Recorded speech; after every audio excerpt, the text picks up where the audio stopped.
Sağoldaşlar, yaxşımısızlar?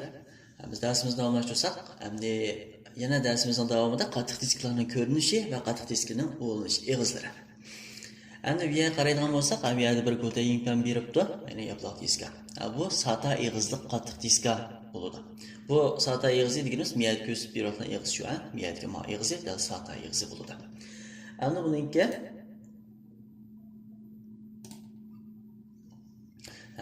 sata eg'izi, ya'ni bu miyatga kichikroq turgan eg'izi ma'lum turban ekan asos taqdirki miyatga ma eg'izlar bo'lindi. Endi ma'lum cho'ngroq kengroq turgan eg'iz bo'lsa, bu to'q manbasiga bevos o'lingan eg'iz, to'q manbasiga o'lindi.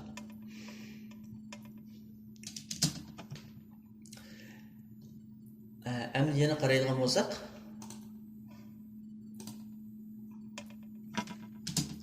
qattiq diskalarning ko'rinishi va qattiq diskaning o'linish eg'izi. Yana qaraydigan bo'lsak, bu yerda biz ishlatayotgan cho'ngroq tipdagi qattiq diskani ko'rsatib beribdi. Ya'ni IDE eg'izli qattiq diska. Endi bu diskiningki o'linish eg'izi bir xil keng qismli holatga chiqadi. Masalan, mana bu ko'rsatilgan ekan, bu holatga keng qismli holatga chiqadi. Buningki miyadagi uchur yetkazgan simningki chetilgan simni mana bu jubaniga yana asos taqdirki, oq yoki yeshil turgan shu ikki eg'izga, shu ikki o'linish eg'izga bevos chetib ishlasak bo'ladi. Shu ikki eg'izdan qaysi qilsak bo'ladi. Demak, mana ikki eg'iz bo'lgan ekan, biz yupani ikkin setib ishlatalaymiz, ikkin chetib ishlatalaymiz degan gap. Bu da biz darsimiz oldin soatlik darslarimizni so'zlab o'tgandek, ya'ni uskunlarni kengaytirish, yuqoriltirishchanligi. Kengayish yoki yuqoriltirishchanligi. Bu da kengaydi degan gap buni. Yupani masalan siz bir yillik yupanda birinchi chapdingiz. Endi yana 500 yillik yoki 160 yillik, 120 yillik yupani birinchi etib maxsus sistema ishlatadigan bu yupani maxsus boshqa uchurlarni saqlaydigan degan bunda ishlatsangiz bo'ladi. Agar ehtiyojingiz shundan chiqib bo'lib qolsa. Endi darsimizning davomini qilsak, qo'shimcha, ya'ni yumshoq detal qo'zg'atqich va yumshoq diska qo'zg'atqichning o'linish eg'izlari. Endi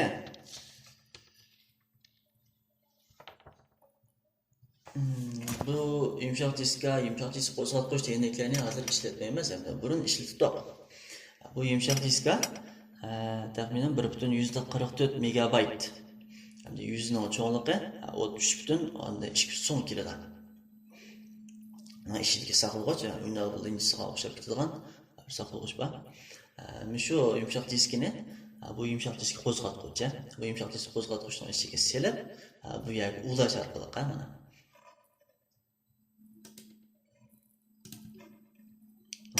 ma eg'izga ulash orqali kompyuterni qo'zg'atdik. Kompyuter o'qitdik. Ana shu burun davrlarda endi shu yumshoq disk orqali kompyuter qo'zg'atib va işte o'qitdik.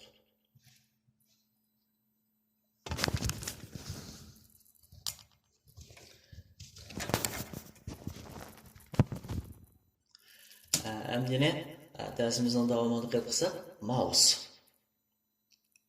Endi bu mouse bizning kompyuter ishlatishimizda kam bo'lmaydigan bir qattiq detal hisoblanadi. Masalan, bizning kompyuter mashg'ulot sistemamizni kontrol qilishimizga cho'ng roli bor mouse'ning. Endi mouse qaraydigan bo'lsak, endi shakliy holati bo'ladi, lekin nurg'undan o'xshamaydigan endi mouse'lar mavjud. Shunday bo'lsa-mu, asosiy qiqlari shu holatda bo'ladi. Endi qaraydigan bo'lsak, sol knopka. Mouse qo'limizni tutgan chig'imizda bigiz barmog'imizga keladigan knopka, bu sol knopka bo'ladi. Endi g'altak o'ttir turdi. Bu g'altakni bigiz barmog'imiz orqali ishlatib ko'rsak bo'ladi. Yoki hozir shu g'altakni ko'rish orqali shu hozir bu PPT-niki shu batlarni almashtira oldim. Ko'rdim, yana bir ko'rdim, qaytdi degan gap. Endi o'ng knopka. Bu o'ng knopka bizning bosh barmog'imizga to'g'ri keladigan knopka shu. Mouse'ning o'ng knopkasi. Endi bu sol knopkaning qanday roli bor degan chig'imizda, masalan, bu sol knopkada biz bir sonliq ma'lumot bor, ya'ni hujjatni qo'yish chekish orqali sonliq ma'lumotlarni ya'ni ijro qila olamiz. Yoki hujjat bo'lsa, hujjat xaltasini ocha olamiz yoki rasm mavjud bo'lsa, qo'sh chekish orqali bu rasm mavjudini cho'ng ocha olamiz, cho'ngaytib qo'ya olamiz. Undan boshqa naqsha, kino degandek tanlaymizni, shuni qo'sh chekish orqali qo'ya olamiz, ocha olamiz yoki mashg'ulot ijro qila olamiz degan gap. Endi g'altak. G'altak deganimiz biz masalan, boshqa tizimlikni ochgandan keyin bu yerda bir qator tizimliklar bor. Buni ostida men biz ko'rmagan tizimliklar bor. Men serib tushsam ko'ra olaman. Lekin bu yer serib yurmayman. Shu g'altakni cho'rish orqali mana g'altakni cho'rib olaman. Oldiga keyiniga mana orqali cho'rsam, bu ostiga ustiga harakatlanib mana olib yurdi. Bu da g'altakni ro'li. Endi o'ng knopka. Bu o'ng knopka masalan xohlagan bir sonliq ma'lumot bor, hujjat xolisi yoki boshqa narsalarniki shuring yoki shu ta'riflash holati. Ta'riflash holatiga kirdigan batni eshib berdi o'ng knopka. Endi darsimizni davom ettirsak, knopka taqsi. Knopka taqsimi biz benim so'zlab o'tgandek, mousega o'xshash, bizning kompyuter mashg'ulotimizda kam bo'lsa bo'lmaydigan bir qattiq detal sistemimiz bo'lib hisoblanadi. Endi mouse kompyuter taxtasining o'zimi bunda 4 bo'lakka bo'linadi. Endi yana amiyadagi ustida turgan bo'lak bo'lsa, iqtidor knopka rayoni. Ma bo'lakka iqtidor knopka rayoni. Endi mouseda bo'lsa, asosiy knopka rayoni. Endi biz asos ishlatilgan knopka rayoni ko'rsatib beradi. Endi ta'riflash knopka rayoni. Mana ostiga ustiga harakatlantirib, ta'riflab berib borgan ta'riflash knopka rayoni. Endi mana bu tarafdagi son sifir knopka rayoni. Bu yerda 1dan 9gacha 0 degan iborat shu son sifir knopka rayoni. Endi bu yerda iqtidor knopka rayoni deganda biz bu yerda ESC bilan boshlangan F1, F2, F3 degan knopkalar bor. Endi biz bu yerdagi knopka taqsisini nimaga qaraydigan bo'lsak, bu yerda 3 tal chiroq bor. 3 tal chiroq bor. Endi knopka taqsimizniki qaraydigan bo'lsak, doimgidek bir tal chiroq yenilik holati bo'ladi. Yana bu yerga number